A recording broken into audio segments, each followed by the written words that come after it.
గిద్దలూరు పట్టణ మరియు గ్రామ ప్రజలకు నా నమస్కారాలు.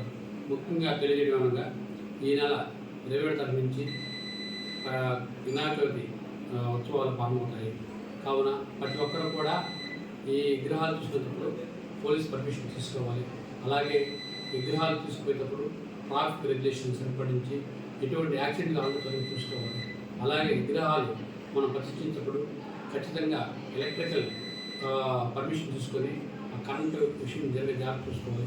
అలాగే ఈ సందర్భాల్లో చిన్నపిల్లకాయలని ఎటువంటి పరిస్థితుల్లో ఎటువంటి జాగ్రత్త చూసుకొని వాళ్ళని దగ్గర కూడా చూసుకోవాలి. అలాగే నిమజ్జన సమయంలో చిన్నపిల్లకాయలు చూసుకోకుండా పెద్దవారు వెళ్ళేసి నిమజ్జనం చేసి ఎటువంటి అవాంఛనీయ సంఘటన జరగకుండా చూసుకోవాలి. అలాగే ఎటువంటి గొడవలు లేకుండా వినాయక చవితి నిమజ్జనాన్ని ప్రశాంతంగా జరుపుకోవాలి.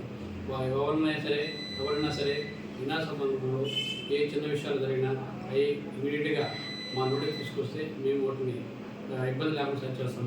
అలాగే ఎవరు కూడా గొడవ పట్టడం కానీ గొడవలు పెట్టుకోవడం కానీ జరగకుండా ప్రశాంత వాతావరణంలో ఈ వినాయక చవితి ఉత్సవాలు చేసుకోవాలని కోరుకుంటున్నాను. ఒకవేళ ఎవరైనా సరే అవాంఛనీయ సంఘటనలకు పాల్పడితే వారి మీద కఠిన చర్యలు పోలీసు వారు చూసుకుంటారు.